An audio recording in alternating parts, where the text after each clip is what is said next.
पहिला चाहिँ म पढ्दासम्म चाहिँ यसरी खुलेर हिँडेको थिएन। पछि अब अफिसमा कतिपय साथीहरूसँग भेट भयो, चिनजान भयो, अनि म पनि यही प्रकारको मान्छे रहेछु भन्ने थाहा भयो। मैले प्रपोज गरेको चाहिँ अहिलेसम्म कसैलाई पनि छैन र मलाई चाहिँ गरेको गर्थ्यो पहिला स्कुलको दौरानमा। डान्स चाहिँ कहिलेकाहीँ गरिन्छ। अर्को दुईवटा छन् कि एउटा मात्रै छ? जस्तो केटामा भनेको होइन, यस्तो कतिपय चेन्ज गर्नुहुन्छ, सेक्स अर्गनहरू पछि चेन्ज गर्नुहुन्छ होइन, सर्जरी गर्ने कुरा हुन्छ। तर म चाहिँ अहिलेसम्म सेक्स चेन्ज गरिसकेको छैन। पढाइसम्म म 12 पढ्दासम्म त म केटै भएर पढेको हो। त्यतिखेर त अब केटैको ड्रेस गर्थेँ। पछि अफिसमा आइसकेपछि नै म यस्तो चेन्ज भएको हो। यस्तो हो, अब केटा बन्दाखेरि त आफ्नो इच्छा मारेर केटा बनेको। म सानैदेखि त आफूलाई छोरी जस्तो लाग्थ्यो है। जति छोरा दुनियाँले देखे तापनि म भित्री आत्मा त मेरो छोरी थियो, मेरो व्यवहारहरू छोरी थियो। र छोराको पहिरन त म आफ्नो बाध्यताले लगाएको हो। अहिले छोरीको पहिरन लगाएको छु, म यसमै खुसी छु। किन रमाइलो छैन भन्दाखेरि सुरुमा मेरो मम्मीले चाहिँ आफ्नो कपडा, आफ्नो केटीको कुर्ता सुरुवाल चाहिँ म एउटा कार्यक्रममा जाँदै थिएँ, त्यहाँलाई थाहा भइसकेको रहेछ यो कार्यक्रममा जाँदै रहेछ, यो केटी बन्नुपर्छ भन्ने। त्यतिखेर चाहिँ मलाई नभनेर मेरो ब्यागमा आफ्नो कपडा राखिदिनु भएको थियो कि। अनि पछि कार्यक्रममा पुग्दाखेरि त्यो कपडा देखेको थिएँ म। यति रमाइलो, यति खुसी भएको छु। हस्, धन्यवाद। मेरो नाम भन्नुपर्दाखेरि म सुजाता चौधरी, तेस्रो लिङ्गी महिला। प्रश्नसँग कुराकानी गरिदिनु होला है। जस्तो कि तेस्रो लिङ्गी भनिसकेपछि जस्तो कि हाम्रो समाजमा हेर्ने नजर फरक हुन्छ नि। तपाईँले कुनै बेला त्यस्तो समस्या आएको छ कि? समस्या सबैलाई आउँछ। मलाई पनि पहिला सुरुको दौरानमा आएको थियो। कतिपयले नबुझेर, कतिपयले अब गाली गलौज गर्ने, अब नाना थरीको शब्दहरू भनाइ पनि खाएको थियो। तर अहिले चाहिँ त्यति साह्रै छैन। अब त धेरैले बुझिसक्नु भएको छ, यति खुलेर पनि आइसकेको छ। तर अहिले चाहिँ छैन। पहिलेको दौरानमा चाहिँ थियो। अनि यहाँको जन्म चाहिँ कहाँ? मेरो जन्म भएको चाहिँ पञ्चकुले यही दाङमा हो। अहिले बसोबास चाहिँ यही गोराइमा छ। अनि कुनै संस्थामा कार्यरत हुनुहुन्छ? हजुर, म एउटा संस्थामा छु। अहिले चाहिँ म अफिसमै छु भन्नुपर्दाखेरि अब मानव स्वास्थ्य समाज, पहिला ब्लू डायमन्डको नामले चिनिन्थ्यो भने चाहिँ अहिले मानव स्वास्थ्य समाज गोराइ दाङ भनेर चिनिएको छ। जस्तो कि तपाईँले कतिसम्म पढ्नुभयो? अनि म पढ्ने भनेको त अब +2 क्लियर गरेर ब्याचलर जोइन गरेर अहिले छाडिरहेको छु भनौँ। जस्तो कि अफेरमा हामीले सुन्न आएको कुरा है, तपाईँ नाम परिवर्तन गर्नुभयो अरे 10 कक्षासम्म चाहिँ फरक नाम थियो? हजुर, म पढ्दासम्म चाहिँ छुट्टै नाम थियो। मेरो नागरिकता पनि छुट्टै नामबाट छ र अहिले चाहिँ अब छुट्टै नामले चिनिएको छु। किनकि हाम्रो पहिलाको जन्मिँदाखेरि हामी बालक भएर जन्मिन्छौँ भनेपछि बालकको नाम हुन्छ भनेपछि चाहिँ म केटीको गेटअपमा छु नि त। एउटा बालिका भएपछि अनि बालिकाको नाम त चाहियो। जस्तो कि तपाईँको घर परिवारले चाहिँ कहिले थाहा पाउनुभयो? सानैमा जन्मेपछि थाहा पाउनुभयो कि पछि थाहा पाउनुभयो तपाईँको? अनि यस्तो हो, हाम्रो घर परिवारले थाहा पाउने भनेको त अब सानैदेखि अब छुट्टै छ। किन यो छोरा भएर नि छोरी जस्तो छ भन्ने त हुन्छ। तर यही नै हो भन्ने त हामीलाई पनि थाहा हुँदैन, घर परिवारलाई पनि थाहा हुँदैन। तर अलि पछि अब वयस्क अलि उमेर बढ्दै गएपछि अब केटीकै हावा आउने सबै केटीकै आएपछि 12-13 वर्षको उमेरमा चाहिँ अरूभन्दा म साँच्चैकै डिफ्रेन्स नै रहेछु भन्ने चाहिँ थाहा हुन्छ। र पछि मेरो परिवारले त मैले भनिसकेपछि नै थाहा पाएको। म 15-16 वर्षको उमेरमा म यस्तो हुँ भन्ने खुलिसकेपछि नै थाहा पाएको। यो कुन अवस्थामा तपाईँ घर परिवारलाई भन्नुभयो? कुन पहिला चाहिँ म पढ्दासम्म चाहिँ यसरी खुलेर हिँडेको थिएन। पछि अब अफिसमा कतिपय साथीहरूसँग भेट भयो, चिनजान भयो, अनि म पनि यही प्रकारको मान्छे रहेछु भन्ने थाहा भयो। र त्यतिखेर नै आफूलाई थाहा भइसकेपछि नै भनेको। आफूलाई थाहा भइसकेपछि भन्नुभयो।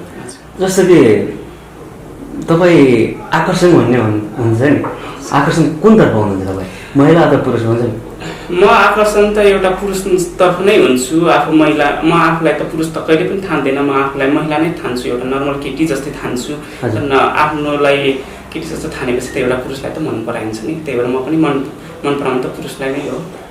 अनि तपाईँसँग कहिले माया प्रेमको कुराहरू छ कि छैन? रमाइलो छैन? त्यस्तो कहिलेकाहीँ हुन्छ, नहुने होइन। माया प्रेम भन्ने कुरा यस्तै नै चलिरहेको छ। कोहीसँग अट्र्याक्सन पनि भइन्छ, त्यो भन्ने कुरा भइरहेको छ। यस्तो कुनै छैन त्यस्तो माया प्रेमको? जस्तो कि हुन्छ नि, तपाईँले कुनै बेला प्रपोज गरेको? मैले प्रपोज गरेको चाहिँ अहिलेसम्म कसैलाई पनि छैन। र मलाई चाहिँ गरेको छ भन्नु पर्यो। कति राम्री छ, कति मायालु छ भनेर प्रपोज गरेको? भन्छन् न भन्ने होइन, कतिले फेसबुकमा पनि मेसेज गरेर भनिरहेको हुन्छ, कतिपयले रियलमा भेटेर पनि भनिरहेको हुन्छ, त्यो सामान्य कुरा मलाई त्यस्तो केही लाग्दैन। अनि तपाईँ दाङको यो पहिला चाहिँ ब्लु डायमन्ड सोसाइटी भन्ने थियो अफिस होइन, अहिले मानव स्वास्थ्य समाज यहाँ के भएर तपाईँ काम गरिरहनु भएको छ जस्तो कि हुन्छ? म चाहिँ अहिले यो फिल्ड तथा रिपोर्टिङको अफिसर एमई अफिसर भनेर छ, त्यो पोस्टमा काम गरिरहेको छु। यो काम गर्दा कहाँ पुग्नुभयो? दाङ जिल्ला मात्रै हो कि बाहिरको? होइन, हाम्रो हेर्ने भनेको त अहिले दाङ जिल्ला हो। पहिला अब सुर्खेत र दाङ हेरिन्थ्यो भने चाहिँ अहिले दाङ जिल्लाभरि हेरेको छ, तर विभिन्न ठाउँमा छ, धेरै सहरहरूमा छ, नेपालको धेरै ठाउँमा छ हाम्रो अफिसहरू। त्यहीको दौरानमा चाहिँ अब प्रोग्रामहरू मिटिङहरूमा अटेन्ड हुन चाहिँ बाहिर बाहिर पनि गइन्छ र हेर्ने चाहिँ हामी फोकस चाहिँ दाङ जिल्लामै गरेको छौँ। फोकस दाङ जिल्लालाई छ होइन र? जस्तो कि तपाईँ अब तेस्रो लिङ्ग भन्ने तपाईँ चिन्नु भयो, तर सबै चिन्न चाहँदैनन्, धेरै छन्। कतिपय उनीहरूको घरको अब पारिवारिक अब समस्याहरू हुन्छ, आफ्नै पनि समस्या हुन्छ, कतिपय अब खुल्न चाहने हुँदै पनि अब घर परिवारको दबावले नखुल्न चाहेको हुन्छ। कतिपय चाहिँ अब म यस्तै छु, किन खुल्नु दुनियाँको अगाडि, किन गाली गलौज खानु भन्ने पनि मेन्टालिटी हुन्छ होला कतिको, त्यही भएर पनि खुल्न चाहँदैनन् होला। तर धेरै जसो त अब आफ्नै पारिवारिक अब घर परिवारको अब केही हुन्छ कि इज्जतहरू जान्छ कि यताउति हुन्छ कि अब घरमा पनि कतिपय सपोर्ट गर्दैनन्। अब हामीलाई जति सपोर्ट गरेको छन् घर परिवारले सबैलाई त गर्छन् भन्ने छैन नि, त्यही कारण पनि होला। अनि तपाईँले जानेका केही चिजहरू छन् भने अथवा कि गीतहरू गाउने केही छ भने त्यसो सुनाउनु। मैले जानेको चाहिँ गीतहरू सितहरू केही पनि छैन। म अलिअलि डान्स गर्थेँ पहिला स्कुलको दौरानमा, र अहिले चाहिँ डान्स पनि त्यति छोडेको छु, किनकि अब भ्याउँदा पनि भ्याइन्न। अब अफिसमा काम गर्ने भइसकेपछि डान्सतिर यताउतितिर त्यति ध्यान पनि नजाँदो रहेछ र टाइमले पनि नसक्दो रहेछ भन्ने कुरा चाहिँ हो। डान्स चाहिँ कहिलेकाहीँ गरिन्छ। अनि यो संस्थामा अहिले कतिजना आबद्ध हुनुहुन्छ? अहिले यो संस्थामा अस्तिसम्म हामी 20 जना थियौँ र अहिले फेरि अब नयाँ प्रोजेक्ट आएको छ हाम्रो 1 अक्टोबरदेखि, त्यही भएर चाहिँ अहिले 15 जना छौँ। अनि त्यो कुरा चाहिँ तपाईँ पहिला 20 जना हुँदै एकजना थपेको छ होइन? होइन, अहिले चाहिँ काटेर 15 जना। 15 जना गर्नु भएको छ।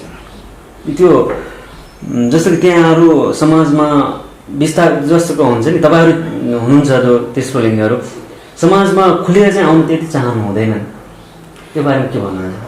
मैले अघि पनि भने कतिपयको अब घर परिवारको समस्या हुन्छ, कतिपय घर परिवारले अब सहयोग नगर्ने हुन्छ, कतिपय अब घर परिवारकै दबावमा बस्ने पनि हुन्छन्, अब कतिपय चाहिँ आफ्नो इज्जतहरू जाला कि यताउति होला कि भन्ने कुरा पनि हुन्छ।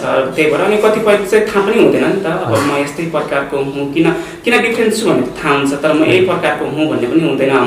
हाम्रो गाउँसम्म आइसकेपछि बल्ल थाहा हुन्छ उहाँहरूलाई म योमा पर्दो रहेछु है, यो क्याटेगोरिजमा पर्दो रहेछु है भन्ने पनि थाहा हुन्छ।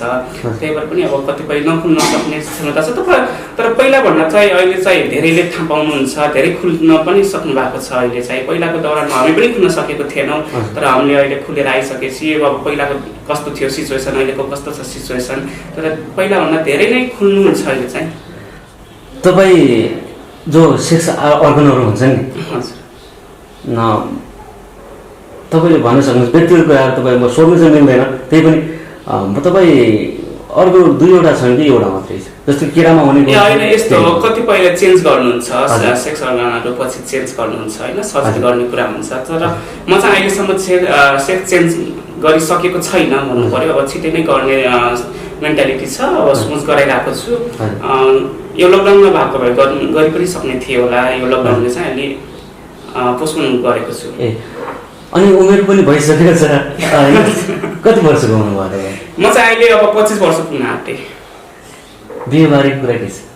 बिहेबारी यो कुरा नगरौँ है। ठिक छ। अनि अब चाहिँ जस्तो कि यस्तो खुलेर आउने धेरै व्यक्तिहरू लुकेर बस्नुहुन्छ नि, त्यहाँहरूलाई तपाईँहरूको समक्ष पुर्याउनको लागि अथवा तपाईँको सम्पर्कमा आउनुको लागि के गर्नुपर्छ? हाम्रो सम्पर्कको आउनुको लागि त हाम्रो एड्रेस छ हाम्रो घोराइमा, अब भरतपुर 15 घोराइ 15 भरतपुरमा अब हाम्रो अफिस छ, त्यहाँसम्म आउन सक्नुहुन्छ। कतिपय अब हाम्रो अफिससम्मै आएर पनि बुझ्न सक्नुहुन्छ र पत्र पत्रिकाहरूमा भयो, त्यस पछाडि एफएमहरूमा भयो, त्यस पछाडि गुगलहरूमा पनि भयो, सर्च गरेर पनि हेर्न सक्नुहुन्छ, बुझ्न सक्नुहुन्छ। त्यही नै हो। जस्तो देख्छौँ नि, जस्तो कि तेस्रो लिङ्गी भएका व्यक्तिहरू दिनमा भन्दा रातिमा बढी हेर्छन् बाटोमा भन्ने कुरा हुन्छ नि, जति बाहिर खुले आउँछन् भन्ने कुरा चाहिँ होइन। दिनमा रातमा हिँड्ने त सबै प्रकारकै मान्छे हिँड्छन्, तर हामीलाई अलि बढी फोकस गरिन्छ किनकि अब हामी अरूभन्दा मान्छे छुट्टै देखिन्छौँ। अब मान्छे सोचाइमा देखिन्छौँ होला हामी है, त्यही भएर पनि हामीलाई बढी फोकस गरिन्छ यिनीहरू राति किन हिँड्छन् भनेर। अब राति किन हिँड्छन् भनेर त अब त्यो कतिपय सेक्स वर्कर पनि गर्छन्, नगर्ने होइन। तर अब बाहिरको अब सबै अफिसमै काम गर्छ भन्ने त छैन नि। हामी अब जम्मा 15 जना छौँ यहाँ अफिसमा है, दाङमा यति धेरै त्यसुङ्गीहरू साथीहरू हुनुहुन्छ, तर हामी जम्मा 15 जना छौँ। 15 जनामा पनि हामी थोरै नै त्यसुङ्गी अफिसमा आबद्ध छौँ। सबै अब केटाकेटी पनि छ हाम्रो अफिसमा है। अनि त्यो बाहेक त के गर्ने, अब बाहिर त हाम्रो अफिस बाहेक अरूमा त खुलेर त कहीँ पनि काम पाउँदैन, कहीँ काम नदिने। अनि त्यस पछाडि राति किन हिँड्ने भनेर समाजले अरूलाई त उठाउँछ, तर किन जान्छन् भन्ने त कहिले पनि बुझ्दैन कि समाजले। त्यो चाहिँ बुझ्नुपर्छ सबैले है। बाहिर काम कतै नपाएपछि के गर्नु त नि, लास्टमा अब आफूलाई बाँच्नलाई त बाध्यता छ, बाँच्नु त पर्यो, खानु त पर्यो। त्यही कारणले पनि अलि राति देखिएको कारण हो र समाजले चाहिँ यो कुरा बुझिदिनुपर्छ। जस्तो कि त्यसले चाहिँ बजारमा देखेपछि धेरै व्यक्तिहरू डराउनु पनि हुन्छ नि। तपाईँले कति अनुभव गर्नु भएको छ त्यो थाहा भएन होइन? म अहिलेसम्म चाहिँ अनुभव चाहिँ छैन है। मसँग त कोही पनि अब आफ्नो सोचाइमा अब अरू डराए नडराए मलाई थाहा भएन त्यो चाहिँ है अरूको उसमा। तर मेरो चाहिँ अनुभवमा मसँग अहिलेसम्म चाहिँ डराएको छैन। कतिपय अब आजकल यतिकै हिँड्दाखेरि पनि अब नबोल्दासम्म केटी भनेर भनिराख्नु मान्छ, बोलिसकेपछि यति मोटो बोली भनेर अलिक झस्किने चाहिँ हुन्छ।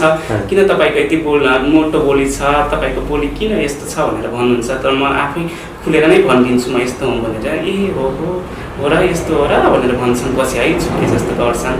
त्यही नै अब कतिपय अब डराउने त खासै नडराउला, सबै मान्छे नै हो, डराउनु पर्ने यसमा केही पनि छैन। जस्तो कि तपाईँले लगाउँदाखेरि अहिले सुरुवाल कुर्ता लगाउनु भएको छ नि, प्यान्ट टी सर्ट लगाउनु भयो कि नै? जस्तो केटा पहिला लगाउनु भयो कि नै?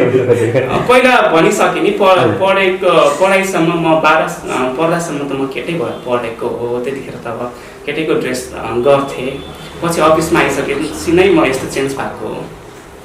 जस्तो कि तपाईँले अब केटा भनेर अथवा केटा लगाउने ड्रेस लगाउनु भयो, त्यो भन्दा राम्रो अथवा आफूलाई फिलिङ्स राम्रो आउँदो रहेछ कि केटी भनेर अहिले पहिरनु पर्छ नि?